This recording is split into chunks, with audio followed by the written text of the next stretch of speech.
Well, hello, Year 6 at Shavington Primary School in Cheshire. Thank you very much for reading my book. My name is Alistair Humphreys.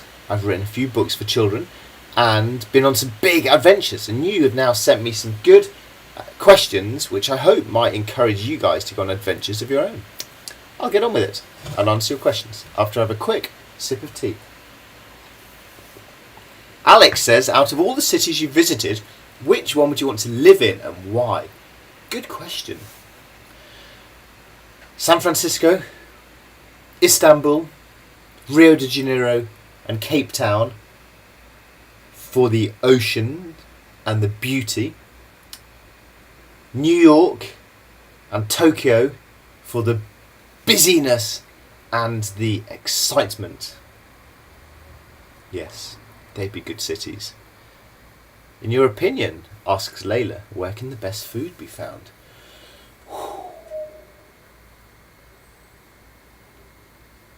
China, India, Japan,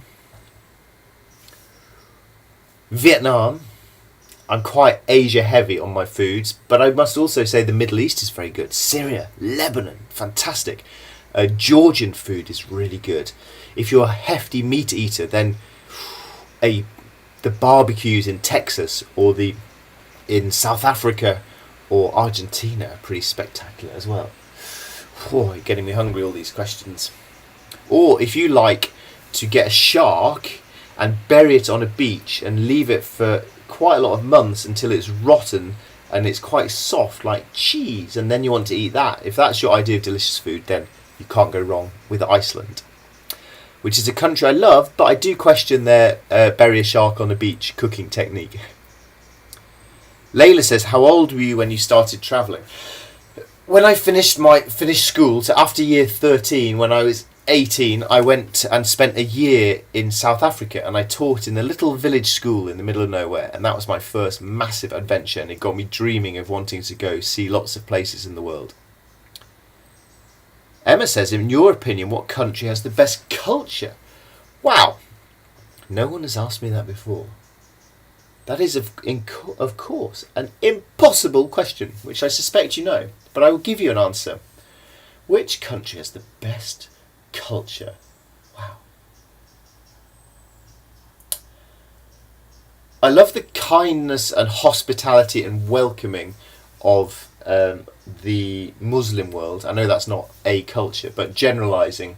So through the Middle East and as far south as Sudan was incredibly kind. Japan, I love the culture in Japan, that it's so, in a way, strict, but there's culture about every single detail of life, and I really like that. I love the relaxed culture of California or Alaska, and I like the sort of gentle pace of life in Spain. What a question. I should write a book about this. Very good question, Emma. Much easier question from Will. Do you like football? Yes! I support Leeds United and I love all sports. I love rugby, cricket, cycling, watching all of these on TV, the Olympics. I love it. I love watching high-level sport. And I used to like playing it as well. I haven't played much sport for ages, but I love it. Jacob says, from your Great Adventurers book, who's your favourite explorer and why? I'd probably have to choose Ranulph Fiennes, the Polar Explorer, simply because reading his books were the first ones that I read that made me want to become an adventurer, so I feel thankful to him for that. Jacob says, what was your funniest adventure and why? Wow, that's a great question.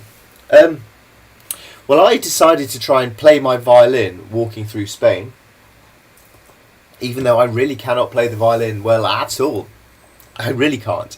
And so playing, though, in the street, busking, that was how I earned money to get my next meal. So that was often very funny, to stand there going and looking at people's faces. They're just thinking, who is this crazy guy come to our town and playing badly? That was a great trip. Actually, if you want to see how bad I am, look on YouTube, type in My Midsummer Morning, and you can watch the film of me playing very badly. Ava says, what's your favourite book you've written? Well, the one you've read, the Great Adventurers book, it's a big illustrated colour book. I'm proud of that because that's the only book I've written that's won a prize, so I was proud of that, a travel writing prize. I wrote a book called Micro Adventures, which has probably been the most useful one for making people actually go on adventures of their own. And then I guess the book I wrote about cycling around the world, which is my first book, I'm proud of that, mostly because it was my first book. I think a lot of people are proud of their first book. Layla N. Look, you got a lot of Laylas. What is your favourite place to be when you're cycling? Oh, cycling. I like to be cycling somewhere far away from traffic and towns. When I'm in the wild, I've got all my camping gear, I've got my food, there's a nice river nearby so I can have a swim and get some water. And somewhere like southern Chile in Patagonia, that is perfect cycling.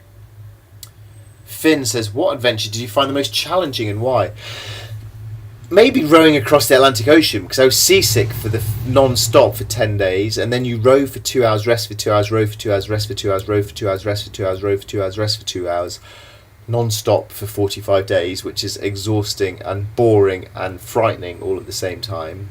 Yeah, I found that one pretty hard. But it was also fun. There's also, you want adventures to be hard. You don't want to, in life, just to be doing stuff that's easy. You need to try and do things that is hard and challenging and a bit scary. And I hope that you guys might agree with that. You're moving on to senior school in September, and that is a big step up. It's exciting, but I can see that it might well be a bit scary as well. But try and embrace it. Try and enjoy the adventure of it, and also, in terms of adventure, try and find some adventures close to where you live. Try and find some micro adventures and make the most of this summer. Thanks very much for your questions, everyone, and good luck.